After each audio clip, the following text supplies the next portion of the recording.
T4 വന്നപ്പോൾ ഏറ്റവും വലിയ മാറ്റം എന്ന് പറയുന്നത് USD4 മാറി ടെലിസ്കോപ്പിക് ആയി. കോസ്റ്റ് കുറയ്ക്കാനായിട്ട് റെഡസ്റ്റൈൻ്റെ ടയർ എടുത്ത് മാറ്റിയിട്ട് MR I don't ever slow up, no I don't take shit. I got no love for the fakeness. If you wanna play tough and wanna hate this, I'll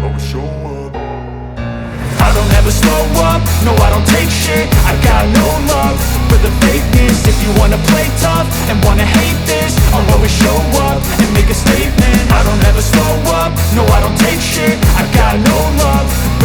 welcome back to riders paradise. അപ്പോൾ നമ്മൾ ഇന്ന് കൊണ്ടുവന്നിരിക്കുന്നത് ട്രയംഫിൻ്റെ speed T4 എന്ന് പറയുന്ന motor സൈക്കിളാണ്. നേരത്തെ 400cc ആയിരുന്നു, ഇപ്പോൾ ഡൗൺ സൈസ് ചെയ്തിട്ട് 349cc ആക്കിയിട്ടുണ്ട്. അതായത് ടാക്സിൻ്റെ കുറച്ച് ബെനിഫിറ്റ് ഒക്കെ കിട്ടാൻ വേണ്ടിയാണ് എല്ലാ കമ്പനികളും 349cc മാറിയിരിക്കുന്നത്. അപ്പം ട്രയംഫിൻ്റെ സ്പീഡ് 400 വെച്ച് നോക്കുകയാണെങ്കിൽ ഈ T4-നകത്ത് എന്തൊക്കെ ഫീച്ചേഴ്സാണ് മിസ് ഔട്ട് ചെയ്യുന്നതെന്ന് നമുക്ക് വിശദമായിട്ട് പരിശോധിക്കാം. കോസ്റ്റ് കട്ടിങ് ചെയ്യാനായിട്ട് പ്രധാനമായിട്ട് ചെയ്തൊരു മാറ്റം എന്ന് പറയുന്നത് ഫ്രണ്ടിലേക്ക് വരുവാണെങ്കിൽ ഒരു 43mm ടെലിസ്കോപ്പിക് ഫോക്സ് ആക്കിയിട്ടുണ്ട്. നേരത്തെ ഒരു ഗോൾഡൻ കളർ USD4 ആയിരുന്നു, അത് ചേഞ്ച് ചെയ്തു. അടുത്തതായിട്ട് വന്നിരിക്കുന്ന ഒരു ചേഞ്ച് എന്ന് പറയുന്നത് വ്രെഡസ്റ്റീൻ്റെ ടയേഴ്സ് മാറ്റിയിട്ട് MRFൻ്റെ സാപ്പേഴ്സ് ടയേഴ്സ് ആണ് യൂസ് ചെയ്തിരിക്കുന്നത്. പിന്നെ അതേപോലെ ചേഞ്ച് വന്നിരിക്കുന്ന മിറേഴ്സിലാണ്. നേരത്തെ ഉണ്ടായിരുന്ന സ്പീഡ് 400-ലൊക്കെയാണ് ബാർ ആൻഡ് മിറേഴ്സ് ആണ്, അത് മാറ്റിയിട്ടുണ്ട്. നോർമൽ ടൈപ്പ് മിറേഴ്സിലോട്ട് വന്നിട്ടുണ്ട്. ഇനി ബാക്കിയുള്ള എല്ലാം നമുക്ക് വണ്ടി ഓടിച്ചുകൊണ്ട് പറയാം. മെയിനായിട്ട് വണ്ടി എടുക്കുന്ന സമയത്ത് തന്നെ നമുക്ക് മനസ്സിലാവുന്ന ഒരു കാര്യം എന്ന് വെച്ച് കഴിഞ്ഞാൽ ഇതിൻ്റെ എഞ്ചിൻ്റെ റിഫൈൻമെൻ്റ് ആണ്. ബട്ടറി സ്മൂത്ത് ആയിട്ടുള്ള എഞ്ചിൻ റിഫൈൻമെൻ്റ് ആണ്. അതായത് ആ 350cc വന്നപ്പോൾ തന്നെ ആ ഒരു എഞ്ചിൻ റിഫൈൻമെൻറ്റ് കുറച്ചുകൂടി കോൺസെൻട്രേറ്റ് ചെയ്തിട്ടുണ്ട്. അതുകൊണ്ട് തന്നെ നമുക്ക് നല്ലൊരു സ്മൂത്ത് ആയിട്ടുള്ളൊരു ഫീലാണ് കിട്ടുന്നത്. ഭയങ്കര റിഫൈൻഡ് ആണ്. നമുക്ക് ആ വണ്ടി എടുക്കുമ്പോൾ തന്നെ കിട്ടുന്നൊരു ഫീൽ അതാണ്. അതേപോലെ പിന്നെ നോട്ടീസ് ചെയ്തൊരു കാര്യം എന്ന് പറയുന്നത് സ്പീഡ് 400-നെ അപേക്ഷിച്ച് T4-ന് കുറച്ച് ടോർക്ക് കുറവായിട്ട് ഫീൽ ചെയ്തിട്ടുണ്ട്. അതായത് ഇനിഷ്യൽ പഞ്ച് കുറച്ച് മിസ് ഔട്ട് ചെയ്യുന്നുണ്ട്. അതിൻ്റെ ഒരു പ്രധാന കാരണം എന്ന് പറയുന്നത് നമ്മുടെ പുതിയ എഞ്ചിൻ തന്നെയാണ്. അതായത് 400cc-ന്ന് 350cc-ലേക്ക് ഡൗൺ സൈസ് ചെയ്ത് തന്നെയാണ് അതിൻ്റെ ഒരു പ്രധാന കാരണം. മാത്രമല്ല സ്പീഡ് 400-നാണെങ്കിൽ റിയറിൽ യൂസ് ചെയ്തിരിക്കുന്ന ഒരു 43 ടീത്തിൻ്റെ സ്പ്രോക്കറ്റാണ്. ഇതിലേക്ക് വന്നപ്പോൾ ഒരു 39 ടീത്തിൻ്റെ സ്പ്രോക്കറ്റിലേക്കായിട്ട് മാറ്റിയിട്ടുണ്ട്. അതിൻ്റെ ഒരു പ്രധാന കാരണം എന്ന് പറയുന്നത് ഹൈവേയിൽ കുറച്ചുകൂടി എഫേർട്ട്ലെസ് ആയിട്ട് ഒരു ഹയർ സ്പീഡിൽ ക്രൂസ് ചെയ്യാൻ വേണ്ടിയാണ് അങ്ങനെ ചെയ്തിരിക്കുന്നത്. പിന്നെ സ്പീഡ് 400 വെച്ച് നോക്കുകയാണെങ്കിൽ മിസ്സാവുന്ന റൈഡ് ബൈ വയർ മിസ്സാവുന്നുണ്ട്. അതേപോലെ ട്രാക്ഷൻ കൺട്രോൾ തുടങ്ങിയ കാര്യങ്ങളെല്ലാം ഒഴിവാക്കി. അതേപോലെ ഇതിനകത്ത് വന്നിരിക്കുന്ന മറ്റൊരു ചേഞ്ച് എന്ന് പറയുന്നത് ഇതിൻ്റെ വീൽ ബേസ് കൂട്ടിയിട്ടുണ്ട്. അതായത് 29mm വീൽ ബേസ് T4-ന് കൂടുതലാണ് സ്പീഡ് 400-നെ അപേക്ഷിച്ച്. അതിൻ്റെ ബെനിഫിറ്റ് എന്തുവാണെന്ന് ചോദിച്ചു കഴിഞ്ഞാൽ സ്ട്രെയിറ്റ് ലൈൻ സ്റ്റെബിലിറ്റി നല്ല രീതിയിൽ ഇമ്പ്രൂവ് ആയിട്ടുണ്ട്. അതേപോലെ തന്നെ ഹൈവേയിൽ ഹയർ സ്പീഡിലൊക്കെ നമുക്ക് ക്രൂസ് ചെയ്യുമ്പോൾ നല്ലൊരു സ്റ്റെബിലിറ്റിയാണ് കിട്ടുന്നത്. അതേപോലെ ആ സ്പ്രോക്കറ്റിൻ്റെ ചേഞ്ച് നമുക്ക് വേറെ രീതിയിലും ബെനിഫിറ്റ് ചെയ്യുന്നുണ്ട്. അതായത് ഫ്യൂൽ എഫിഷ്യൻസിൻ്റെ കാര്യത്തിലും കാര്യമായിട്ടൊരു ചേഞ്ച് വരുന്നുണ്ട്. കുറച്ചുകൂടി ഇമ്പ്രൂവ് ആയിട്ടുണ്ട് ഫ്യൂൽ എഫിഷ്യൻസി. ഇനി സസ്പെൻഷൻ്റെ കാര്യം പറയുകയാണെങ്കിൽ ഫ്രണ്ടിൽ യൂസ് ചെയ്തിരിക്കുന്ന 41mm ടെലിസ്കോപ്പിക് ഫോക്സ് ആണ്. നേരത്തെ USD4 ആയിരുന്നു, അത് ചേഞ്ച് ചെയ്തിട്ടുണ്ട്. അതായത് ആ സ്പീഡ് 400 വെച്ചിട്ട് ഇത് കോസ്റ്റ് എഫക്റ്റീവായിട്ട് നിൽക്കണമല്ലോ, അതുകൊണ്ടാണ് അവിടെ ടെലിസ്കോപ്പിക് ഫോക്സ് ആക്കിയിരിക്കുന്നത്. അതിൻ്റെ ഒരു പ്ലസ് എന്ന് പറയുന്നത് അതായത് ഫ്രണ്ടിൽ നമുക്ക് കിട്ടുന്ന ഒരു ഫീൽ എന്ന് പറയുന്നത് ഭയങ്കര സോഫ്റ്റ് ആയിട്ടുള്ളൊരു ഫീലാണ് കിട്ടുന്നത്.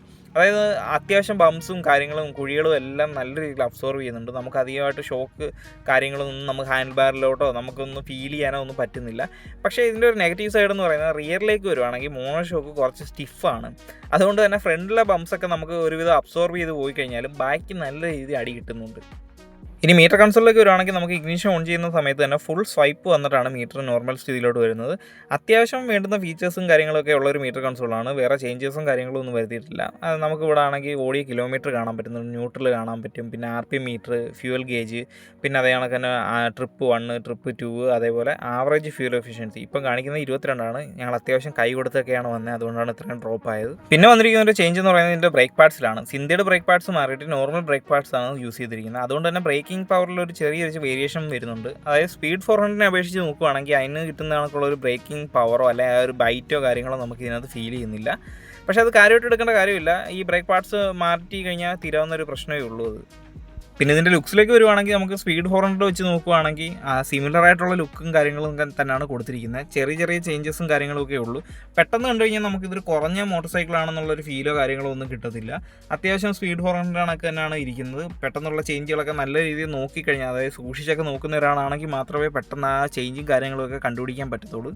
ഇതിൻ്റെ ഡിസൈനെ കുറിച്ച് പറയുകയാണെങ്കിൽ ഒരു മോഡേൺ റെട്രോ മോട്ടോർ സൈക്കിളാണ്. അതിൻ്റെ ഹെഡ്ലൈറ്റ് ഷേപ്പ് കാണുമ്പോൾ തന്നെ നിങ്ങൾക്ക് മനസ്സിലാവും. ആ റെട്രോ തീമി മോഡേൺ എലമെൻ്റ് എല്ലാം കൊടുത്തിട്ടാണ് ആ ഡിസൈൻ ചെയ്തിരിക്കുന്നത്.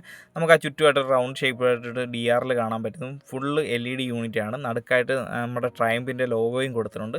അതായത് ക്വാളിറ്റിയിലും കാര്യങ്ങളിലും ഒന്നും യാതൊരുമായ കോംപ്രമൈസും കാര്യങ്ങളും ചെയ്തിട്ടില്ല. അത്യാവശ്യം നല്ല റെട്രോ തീമും അതേ മോഡേൺ ടച്ചും എല്ലാം കൂടി കൊടുത്തിട്ടാണ് ഇത് ഡിസൈൻ ചെയ്തിരിക്കുന്നത്. പിന്നെ ഇൻഡിക്കേറ്റേഴ്സിലേക്ക് വരുവാണെങ്കിൽ ഫുൾ LED യൂണിറ്റായിട്ടുള്ള ഇൻഡിക്കേറ്റേഴ്സാണ് കൊടുത്തിരിക്കുന്നത്. ഇനി സൈഡ് പ്രൊഫൈലിലേക്ക് വരുവാണെങ്കിൽ ഏറ്റവും വലിയ അട്രാക്ഷൻ എന്ന് പറയുന്നത് ആ എക്സോസ്റ്റ് പൈപ്പ് തന്നെയാണ്. അതാണ് ഈ സൈഡിൽ നിന്നുള്ള ലുക്കിനെ ഏറ്റവും എൻഹാൻസ് ചെയ്ത് നിർത്തുന്ന ഒരു കാര്യം. പക്ഷേ സൈഡ് പ്രൊഫൈലിൽ എൻ്റെ ഫേവറേറ്റ് എന്ന് പറയുന്നത് ഇതിൻ്റെ എഞ്ചിൻ്റെ കേസിൻ്റെ ഡിസൈനാണ്. നിങ്ങൾക്ക് എന്താ ഇഷ്ടപ്പെട്ടതെന്ന് ജസ്റ്റ് ഒന്ന് കമൻറ്റ് ചെയ്യുക. മെയിനായിട്ട് ഭയങ്കര ഒരു പ്രീമിയം ക്വാളിറ്റി ഫീലാണ് നമുക്ക് കിട്ടുന്നത്. അവിടെ ട്രൈമ്പിൻ്റെ ലോഗോ കൊടുത്തിട്ടുണ്ട്. മെയിനായിട്ട് നമുക്ക് TR സീരീസ് എന്ന് പറഞ്ഞൊരു ബാഡ്ജിങ് കാണാൻ പറ്റും. പിന്നെ ട്രയംപ് ആയതുകൊണ്ട് ക്വാളിറ്റിയിൽ യാതൊരുവിധമായ കോംപ്രമൈസും കാര്യങ്ങളൊന്നും കൊടുത്തിട്ടില്ല. എല്ലായിടവും നല്ലൊരു പ്രീമിയം ഫീലാണ് കിട്ടുന്നത്. ഈ ബ്രേക്കിൻ്റെ പെഡലായി കഴിഞ്ഞാലും ഫുഡ് റെസ്റ്റിൻ്റെ പുറത്തെ ആ റബ്ബറിൻ്റെ കോട്ടിങ് ആയി കഴിഞ്ഞാലും എല്ലാം നല്ല യൂസ്ഫുൾ ആണ്. അത് മെയിനായിട്ട് കൊടുക്കുന്ന ഒരു ഉദ്ദേശം എന്ന് വെച്ച് കഴിഞ്ഞാൽ നമുക്ക് വൈബ്രേഷനൊക്കെ ഉണ്ടെങ്കിൽ തന്നെ നമുക്ക് കാലയിലധികം ഫീൽ ചെയ്യത്തില്ല. ആ റബ്ബറിൻ്റെ കോട്ടിങ് ഉണ്ടായതുകൊണ്ട് നമുക്ക് ആ വൈബ്രേഷനൊക്കെ ഒരുപാട് കൺട്രോൾ ചെയ്യുന്നുണ്ട്. പിന്നെ തൊട്ട് മുകളിലായിട്ട് സ്പീഡ് T4 എന്ന് പറഞ്ഞൊരു സ്റ്റിക്കറിങ്ങും കാര്യങ്ങളൊക്കെ കാണാൻ കഴിയുന്നുണ്ട്. പിന്നെ സീറ്റ്സൊക്കെ അത്യാവശ്യം നല്ല ലെങ്തി ആയിട്ടുള്ള സീറ്റ്സാണ്, അതിനെക്കുറിച്ച് ഞാൻ പറയാം. പിന്നെ മെയിനായിട്ടൊരു കാര്യം എന്ന് പറയുന്നത് ഇതിൻ്റെ ഗ്രാബ് ഹാൻഡിലാണ്.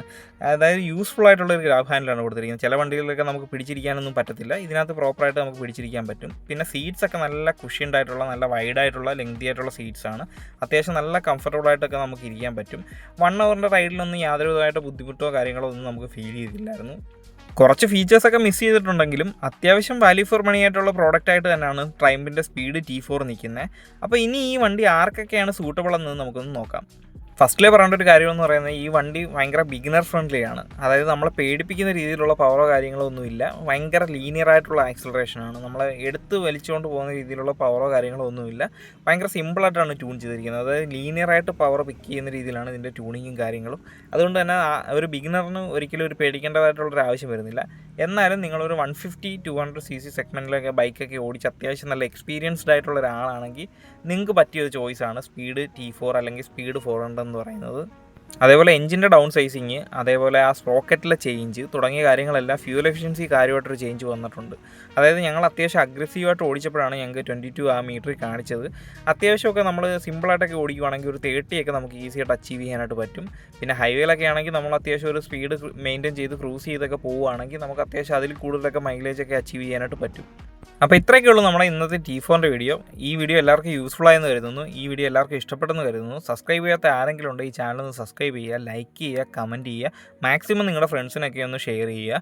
അപ്പോൾ നമുക്ക് ഇന്ന് റിവ്യൂ ചെയ്യാൻ വേണ്ടി നമുക്ക് ഈ വണ്ടി തന്നിരിക്കുന്നത് കരുനാഗപ്പള്ളിയിലുള്ള സാരഥി ട്രയംപാണ്. അപ്പോൾ അവരുടെ നമ്പർ ഞാൻ കൊടുക്കുന്നുണ്ട്. എന്തെങ്കിലും എൻക്വയറി കാര്യങ്ങളോ ഉണ്ടെങ്കിൽ നിങ്ങൾക്ക് അവരെ കോൺടാക്റ്റ് ചെയ്യുന്നതാണ്. അപ്പോൾ അടുത്ത വീഡിയോ കാണുന്നവരെ ഗുഡ് ബൈ.